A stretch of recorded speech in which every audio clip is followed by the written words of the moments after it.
Favorite Fairy Tales. Little Red Riding Hood. Retold by Rochelle Larkin. Illustrated by Alan Liner. Once upon a time, there was a little girl who lived with her mother in a house at the edge of a forest. Her grandmother, who loved her, made her a beautiful red cape that the little girl wore wherever she went. That's why everybody called her Little Red Riding Hood, so much so that folks forgot her real name. One day, Little Red Riding Hood's mother called her.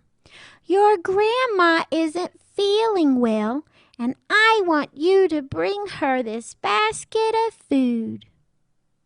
Little Red Riding Hood clapped her hands. She loved going to her grandma's on the other side of the forest.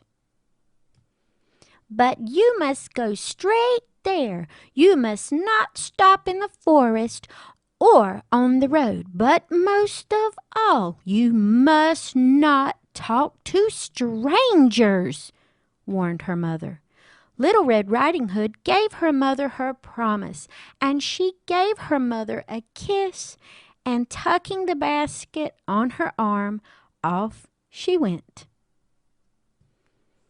It was springtime, and the forest was cool and green. Little Red Riding Hood stopped to look at the flowers that were just starting to peek out of the ground. "Hello, little girl," a deep voice boomed. It was a big bad wolf. She knew he was bad because her mother and grandmother had told her so many times. Now she could see his yellow eyes, sharp teeth, and bushy tail. "And where are you going this fine day?" the wolf asked. "I'm going to my grandmother's on the other side of the forest," Little Red Riding Hood said. She was so scared that she didn't remember what her mother had said about not stopping or speaking to strangers. "Isn't that nice?" said the wolf. "What a good girl you are, and I'm sure you're going to bring some of these beautiful flowers to her too." "Yes, I guess I will," said Little Red Riding Hood. "Goodbye, Mr. Wolf," she added, hoping he would go away. He hurried through the forest to her grandmother's house, while Little Red Riding Hood stopped again to pick more flowers. Grandmother lay sick in bed when she heard a soft knock at the door. She thought it was Little Red Riding Hood. "Come in, dear," she called out. In popped the wolf. Grandmother jumped up in fright. The wolf pushed her into a big closet. But first, he grabbed her lacy nightcap and tied it around his head.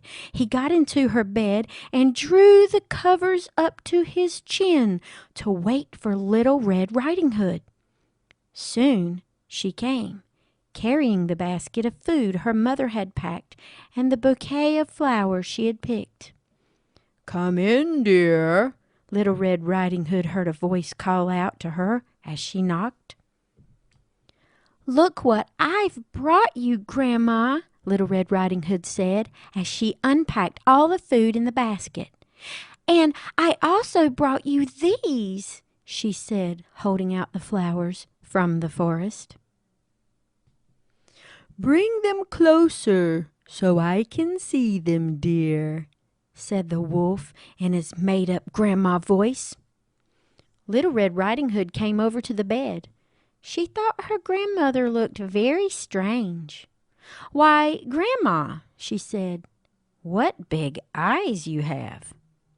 "The better to see you with, my dear," said the wolf. Little Red Riding Hood looked at her grandmother.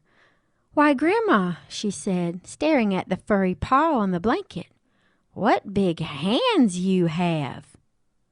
"The better to hold you with, my dear," said the wolf. "Why, Grandma," said Little Red Riding Hood, looking at the grinning wolf, What big teeth you have! The better to eat you with, my dear, snarled the wolf, jumping out of the bed and pulling off the lace cap. Little Red Riding Hood screamed in fright. She screamed so loud that a hunter nearby heard her and ran into the house. As quickly as the hunter ran into the house, the wolf ran out. The hunter quickly let Little Red Riding Hood's grandmother out of the closet. Then the three of them sat down to eat all the goodies Little Red Riding Hood's mother had packed, and Little Red Riding Hood promised never to stop in the forest and never to speak to strangers ever again.